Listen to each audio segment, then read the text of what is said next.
Good afternoon. Welcome to the September edition in our Supply Chain Management webinar series. A few housekeeping things before we get started. If you have a question during the presentation, raise your hand by clicking on the control panel on the right side of your screen. If I have time, I will try to answer your question during the webinar. If not, stick around. I will stay on the line as long as necessary to answer any questions at the end of the webinar. Second thing, if you want to see this webinar or any of our previous webinars, they can be viewed on our website by going to our webinar page. Okay, so let's get started for today, the ABCs of inventory management. Here's what we're going to be looking at today. Paretos Law, how to create an ABC analysis, and the vital few versus the trivial many. Pareto was a noted economist and sociologist in the late 19th and early 20th centuries. In the late 1800s, he observed that 80% of the land in Italy was owned by 20% of the population. While gardening, he later observed that 20% of the pea pods in his garden yielded 80% of the peas that were harvested. Thus was born the universally accepted 80-20 rule. After Pareto developed his formula, many other researchers observed similar phenomena. Quality management expert Dr. Duran recognized a universal phenomena that he termed as the principle of the vital few and trivial many. 20% of the defects cause 80% of the problems. So the 80-20 rule, been around for a while, been validated by many individuals over the course of the past 100+ years. So now, let's look at how we create an ABC analysis of our inventory that we have on hand to support our operations. First of all, we have to find out what the annual usage is for every item in our inventory. And for most of us with ERP systems, that information is readily available in the year-to-date field. The second thing we need to do is calculate the item annual consumption value. So let's look at what that actually means. There's a formula for consumption value. It is the annual usage times the unit price equals the annual consumption value for that particular item. In other words, how much money are you going to spend on that item to meet your production and or customer requirements for a year? Now, once we have that information, the annual consumption value for each item in inventory, we need to sort all of those items in descending consumption value order, starting with the thing you spend the most money on at the very top of the list, and at the very bottom of the list, the thing you spend the very least money on. In today's computer technology, that's nothing more than taking some output from your ERP system and running it into Excel, sort the information by consumption value. Once we get that consumption value assigned and sorted, then we can do the ABC classification. So let's take a look at what that looks like. In this example, we have 10 items that comprise our inventory.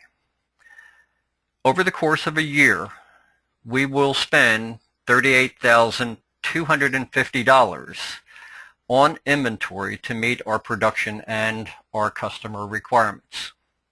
Sorted in descending value, part number 2, where we use 600 pieces a year, they cost $40 a piece, turns out to be the one item we spend the most money on. We spend $24,000 on that one item over the course of a year. That is 63% of the total $38,000 and change that we spend on all inventory items. Part number 5, we buy 100 of them. They cost $60 a piece. We spend $6,000 on that.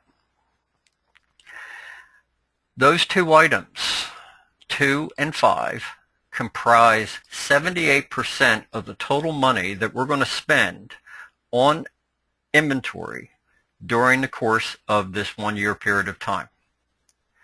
The next 3 items, part numbers 8, 1, and 4, together comprise about 15% of the money we're going to spend on inventory.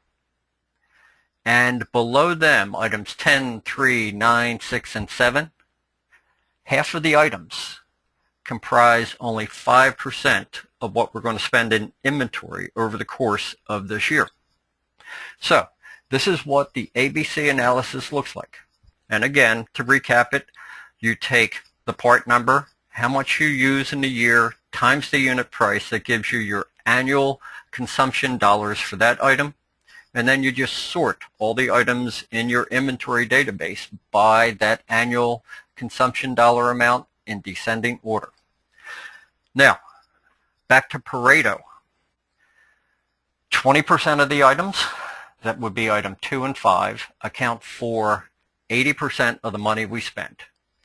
50% of the items account for 5%. So let's see what we do with this information now. So now we need to look at this concept of the vital few versus the trivial many.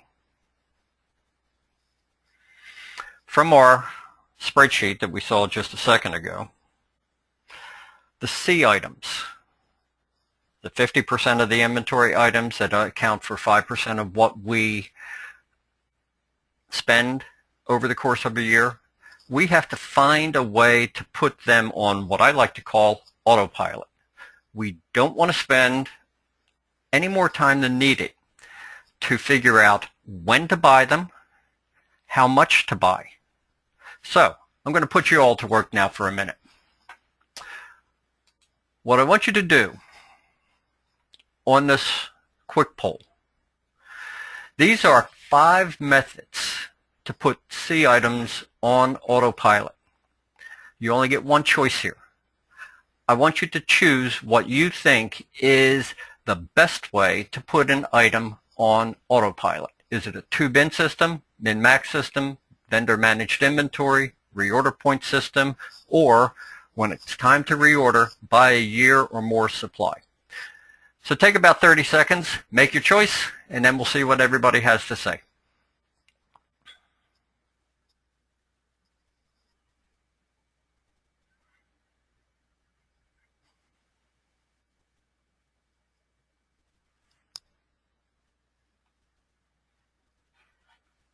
Okay, I'm waiting for 1 or 2 more people to vote. And here we go.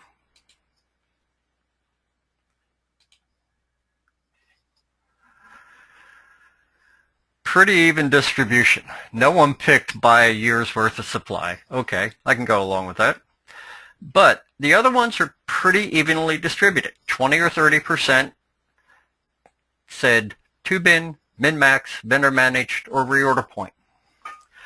Any of these will do the job of putting these C items on autopilot. We want a way that is clean, simple, reliable, that we don't have to spend a lot of time managing this inventory.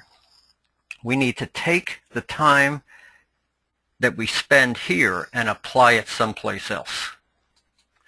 So let's go look at that for a minute. Excuse me.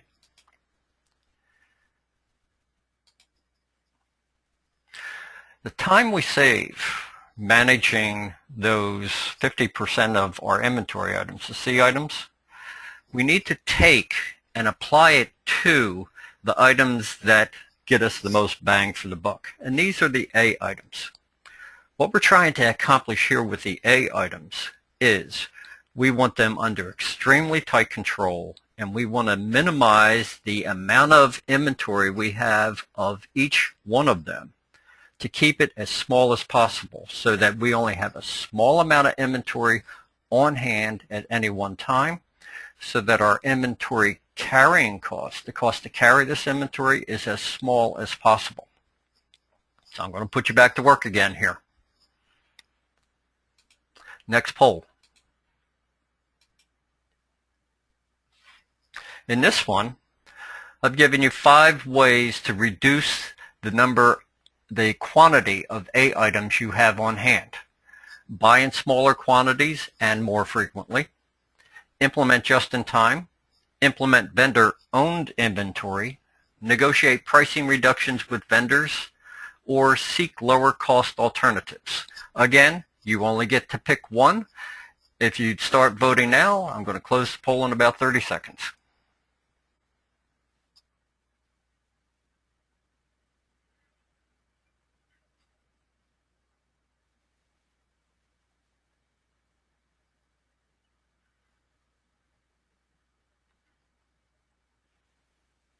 And I've got 1 or 2 people that have yet to vote. There we go. Okay, let's see what everybody had to say. Okay, the vast majority said implement just in time, followed up a distant second by buy in smaller quantities more frequently. These 2 are some of the best ways to keep our inventory of these very expensive items to a minimum, yet have them available when we need them for production or when we need them to send to our customers. Both of these are good answers. In fact, all 5 of these are ways to accomplish this. Just-in-time is a prevalent concept nowadays, and they all work. You just have to figure out how to implement them.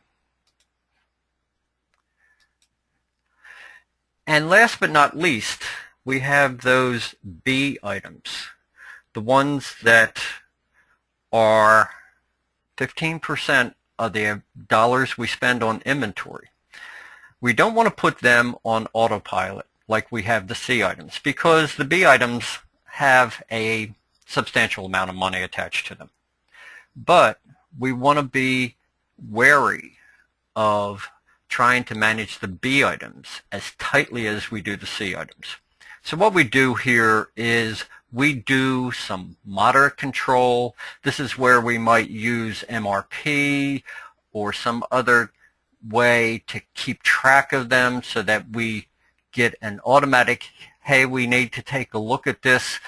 And when we get that MRP notice to buy or build some of this, that we can then turn it into a purchase order or a production order relatively quickly, but we have taken a look at it to make sure that there aren't any hidden factors that might suggest that we want to change the quantity or the delivery. So, in wrapping up, we looked at Paretos Law, the 80-20 rule, been validated by many researchers across a wide spectrum of different types of environments. We looked at how to create an ABC analysis based on consumption value.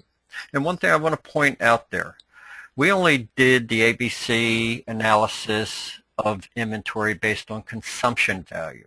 There are many other ways that you can do ABC analysis on inventory.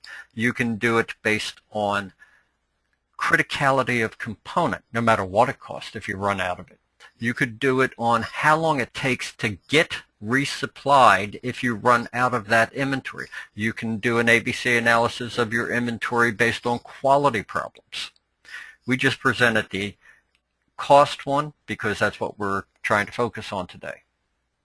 And finally, we looked at the concept of the vital few versus the trivial many, and how if we put the trivial many on autopilot, we'll have time in our busy days to concentrate on those few items that will give us the biggest bang for the buck in managing our inventories.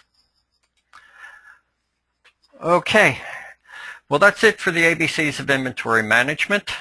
I will be staying on the line if anyone has any questions. If not, we hope to see you next month when we'll be talking about distribution inventory replenishment systems.